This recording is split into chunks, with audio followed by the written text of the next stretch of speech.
Good morning everyone. आज का topic है रेडिकल नारीवाद विचारधारा। 1960 के दशक के उत्तरार्ध में तथा 70 के दशक की शुरुआत में आंशिक तौर पर उदार नारीवाद के खिलाफ प्रतिक्रिया के तौर पर और अंशतः लिंगवाद के खिलाफ आक्रोश के तौर पर संयुक्त राज्य अमेरिका और ब्रिटेन में रेडिकल नारीवाद का उदय हुआ।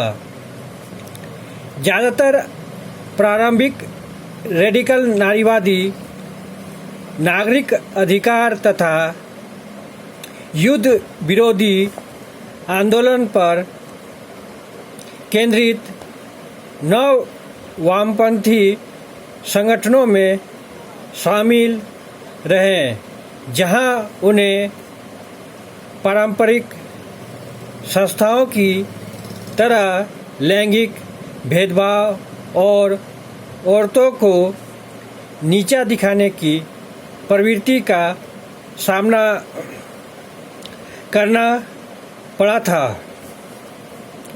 प्रतिक्रिया स्वरूप पुरुष वर्चस्व वाले संगठनों को छोड़कर उन्होंने अपने संगठन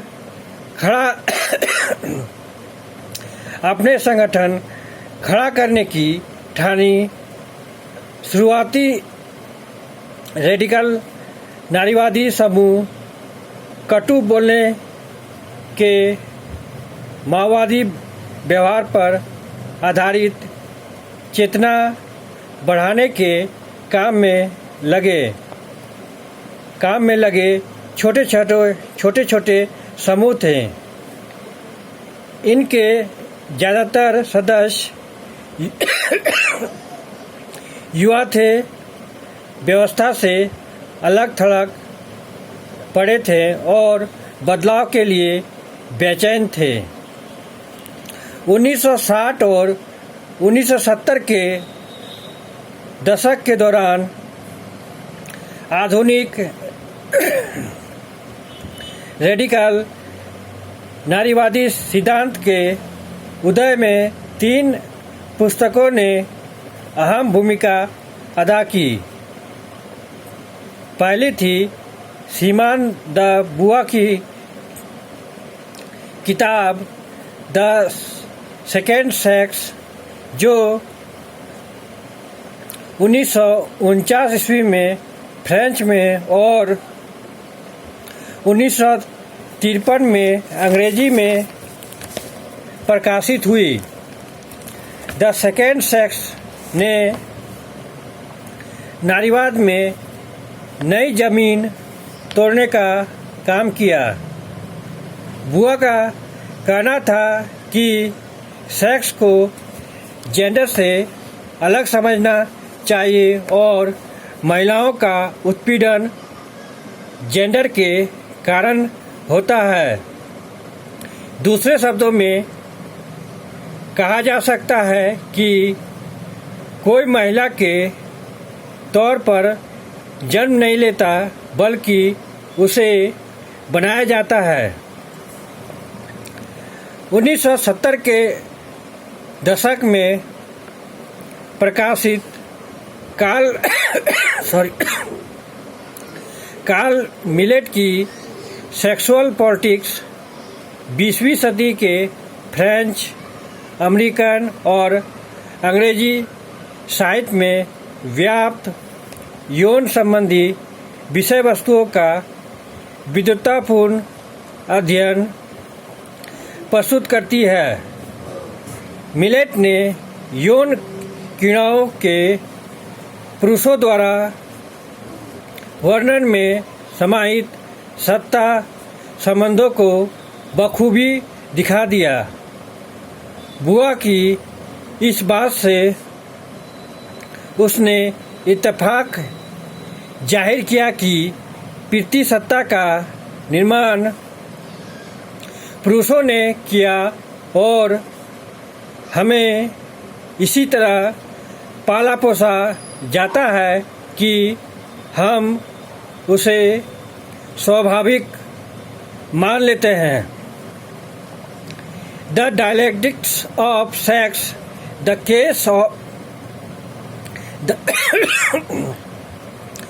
केस फॉर फेमिनिस्ट रिवॉल्यूशन शीर्षक की अपनी किताब में सुलामित फायरस्टोन ने पितृसत्ता के इतिहास के विश्लेषण में ऐतिहासिक भौतिकवाद की मार्क्सवादी पद्धति का प्रयोग किया, जिसमें उसने आर्थिक वर्ग संघर्ष और लिंग वर्ग संघर्ष की समानताओं की तुलना की।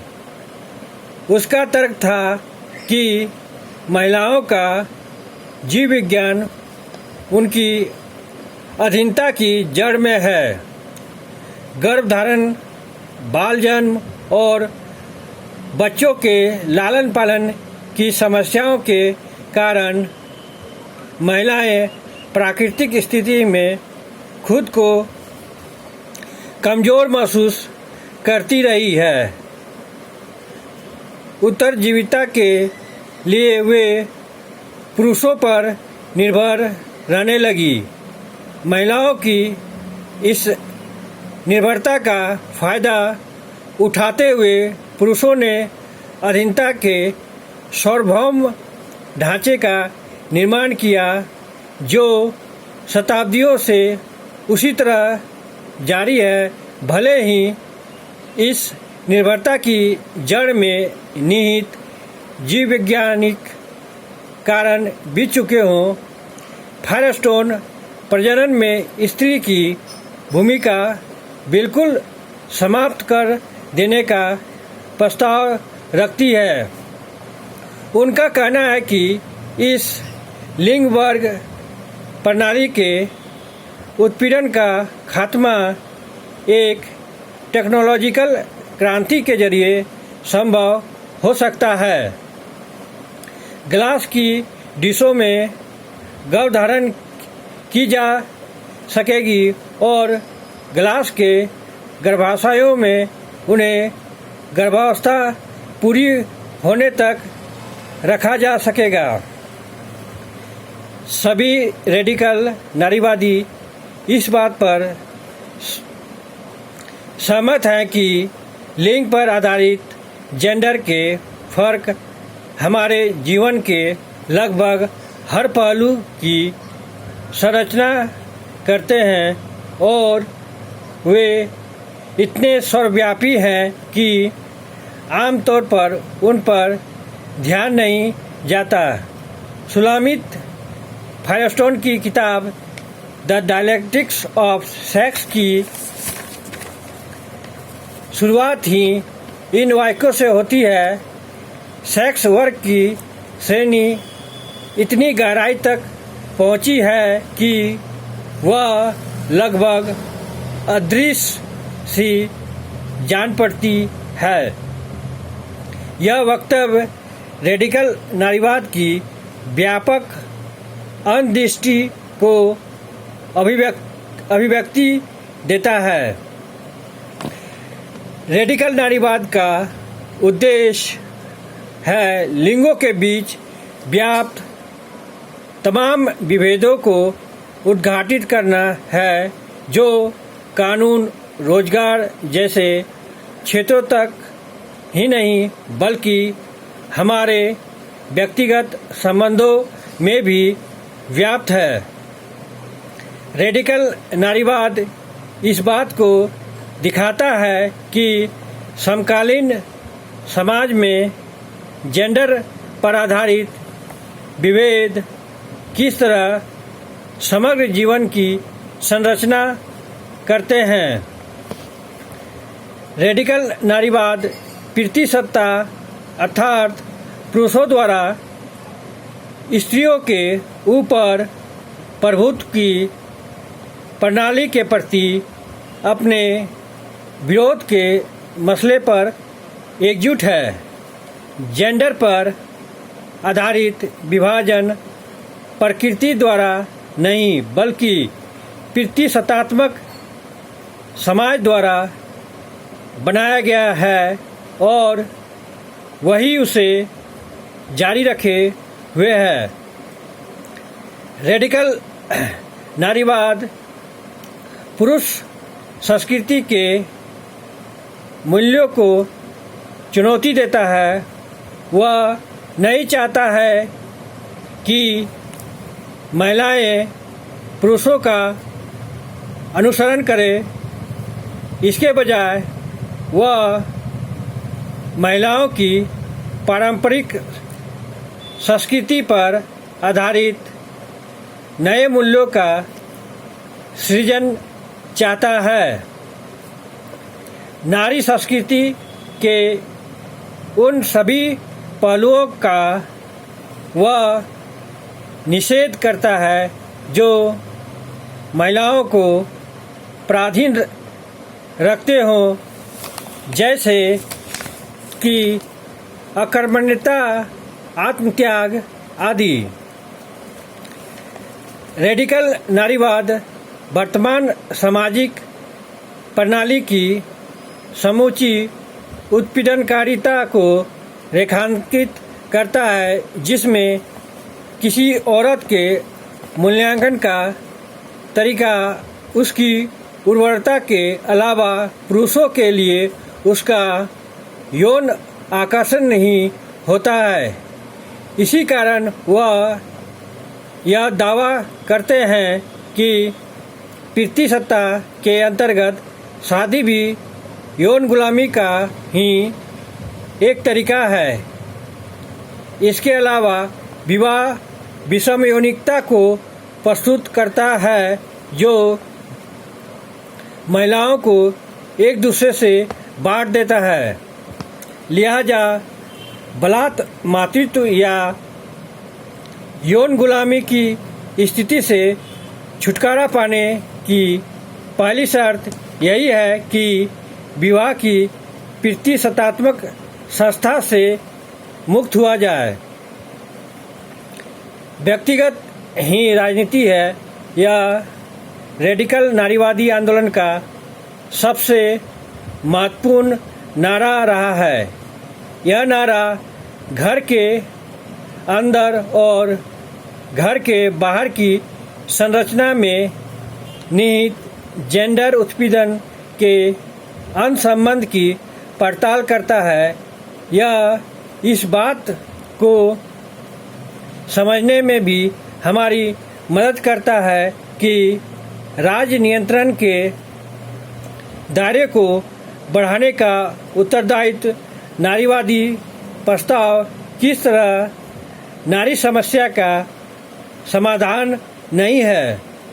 यह भी संभव है कि राज्य के दायरे को बढ़ाने का मतलब होगा कि महिलाओं के जीवन में नए रूपों में पुरुषसत्ता या जेंडर असमानता की ही वापसी।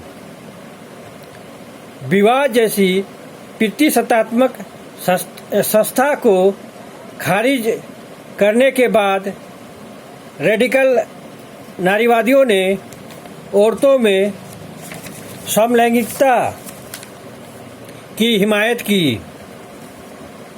शार्लोट बंच लिखती है, समलैंगिक होने का अर्थ है विषम यौनिकता के साथ जुड़ाव, उस पर निर्भरता और उसके समर्थन का निषेध। इसका अर्थ होगा पुरुषों की दुनिया में अपने व्यक्तिगत दांव की समाप्ति, ताकि अपने उत्पीड़न को खत्म करने के लिए व्यक्तिगत तौर पर तथा सामूहिक तौर पर आप महिलाओं से जुड़ सके। समलैंगिकता दरअसल पुरुष वर्चस्व के विचारधारात्मक, राजनीतिक, व्यक्तित्व और आर्थिक आधार को चुनौती प्रस्तुत करती है। समलैंगिकता महिला क्रांति की दिशा में एक कदम मात्र है जिसके जरिए रेडिकल नारीवादी मूल्यों की स्थापना के लिए आत्मीय संबंधों की पुनर्रचना की जा सके। रेडिकल नारीवादी पितृसत्ता के हर प्रतीक को अपने हमले का निशाना बनाते हैं, जिसमें बुर्के को बेपर्द करना, इस्लाम की पुरुष संस्कृति पर प्रतीकात्मक हमला,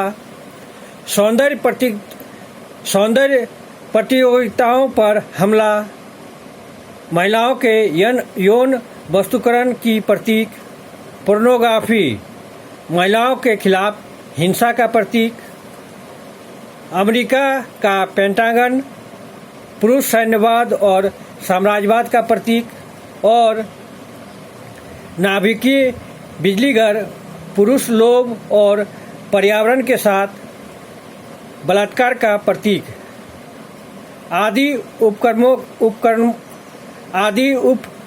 का विरोध शामिल होते हैं। रेडिकल नारीवाद ने पुरुष संस्कृति के भ्रमों की पोल खोली है। रेडिकल नारीवाद ने दरअसल उस दुनिया को उजागर किया है जिसमें पुरुष महिलाओं के शरीर पर नियंत्रण करते हैं और मातृत्व या यौन गुलामी की अवस्था में उन्हें ढकेलते हैं। रेडिकल नारीवाद ने नारीवादी सिद्धांत को गहरे रूप से प्रभावित किया है।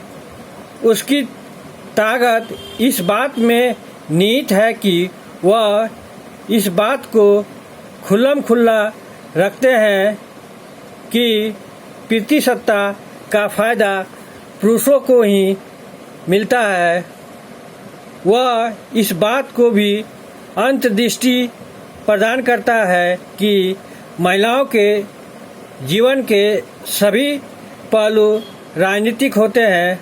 मन और शरीर का संश्लेषण प्रस्तुत करने में तथा व्यक्तिगत तौर पर महिलाओं के अपने अपने अनुभवों को चीरते हुए सभी महिलाओं के खिलाफ जारी व्यवस्थागत भेदभाव को दिखाने में उसकी क्षमता रेखांकित करने लायक है।